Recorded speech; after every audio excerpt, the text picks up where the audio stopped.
Everybody loves a prophet. Everybody is infatuated with prophecy, right?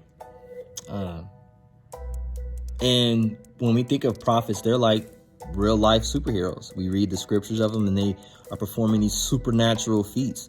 They come on the scene and they say, "Thus says the Lord," and then boom, miracles happen or something. And we're just like, oh, we want that power. Hey, it reminds me of the sorcerer in the New Testament. I think it was Simon the sorcerer. And he saw the great deeds that the apostles were doing, and then he was like, "Yo, I want to buy that. Like, how much does this cost?" And he's like, "Yo, this isn't for sale. The Spirit of God isn't for sale." And that's how a lot of people look when they see or read about what the prophets have done. They're like, "Yo, I covet this power. I want that power." And you have to wonder, like, why do you want that power? Why do you want to be a prophet? You want to be a prophet because of why?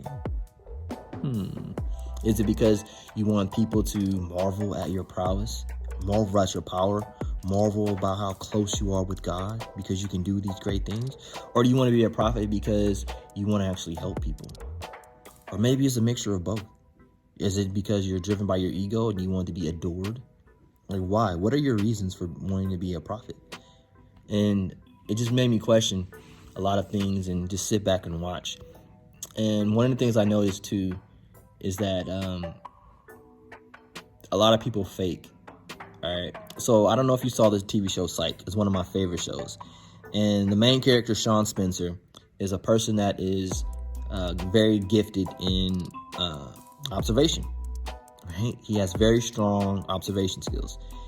And so with those skills, he pretends to be a psychic. Right? So it's very funny. Like I said, I love it. It's one of my favorite shows.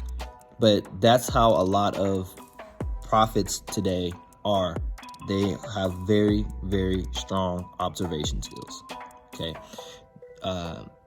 They'll, for example, like if you encounter someone on the internet, right? They could be watching you, watch key things you say, and then they'll prophesy to that. Okay. They'll say, "Oh, you're going to do this, and that." And then basically they're just keen, using their observation skills to tell you something that you want to hear.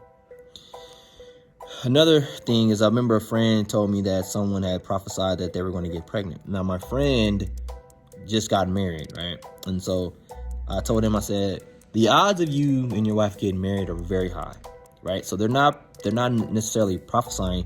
They're speaking on probability. The probability of you guys getting pregnant is very high because you're newlyweds, right? You just got married, so you're going to be hunching a lot, right? You're going to be hunching. So, yeah, it's very likely you guys are going to get pregnant. That's really not a prophecy, though. That's just basically an educated guess. And a lot of us are fooled by educated guesses. We are fooled by people speaking on probabilities. And true prophecy isn't basically someone just studying you and saying, well, this is what God's saying, and speaking on probabilities. But a lot of us are fooled by that. And we just have to be better. We have to have stronger discernment. And please, for the love of God, stop chasing prophets and prophecy. I know you're all dying for where we want to hear a story or about our future or something, get direction. But a lot of us are opening ourselves up for deception too, because we want to hear something great about ourselves or hear something great about our future. So just be careful when it comes to certain prophets. Because, like I said, they're going to speak on generalities or probabilities, and a lot of people just want to just say anything and make it sound good. They'll say a lot of something but nothing at the same time. You feel me? They'll use a lot of eloquent words, but they're really not saying anything. They don't have any substance. Okay, they're just blabbering off at the mouth. So, again, I know prophets are very mysterious and amazing figures, but there have been so many fake ones rising up, deceiving people, and building a strong following.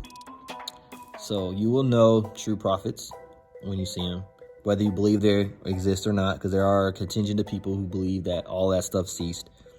But whether you believe in prophets or not, that's up to you. but real prophets aren't going to speak according to your flesh. What they say will hit your inner man. And more likely it'll be something that God had already said to you, and it'll be confirmation. But then there are times where it's just something fresh. But like I said, it will hit your inner man. You will know. But just don't go running and seeking after one, because if you go and seek confirmation, you're gonna get it. You're gonna get it, and it may not be the confirmation that you want. All right. So what I'm trying to say is that you will find confirmation if you keep looking for it. Anything will seem like it's confirmation, but if you just pray about it and then you let it go, right, and allow God to bring it to you, then it'll come, or it may not come. Then you have your answer. But if you go around and you think everything's confirmation, then there's going to be confirmation and you're going to be deceiving yourself. I hope I'm making sense, because I've done that before where things are, oh, that's confirmation. And then I'm like, that's wrong. But I'm just telling you things that I know, things that I experienced, and I just really want the best for you guys. So again, don't chase prophets. Don't chase them. They'll come to you, or you'll encounter them when you least expect it. Just don't go hunting them down. Hunt them down for a word, or trying to force them to prophesy. Because, yeah, that's annoying. So anyway, guys, that's it for this one. Don't chase prophets, all right? And don't fall for the okie doke of highly observant people. Be blessed, and I will catch you in the next video.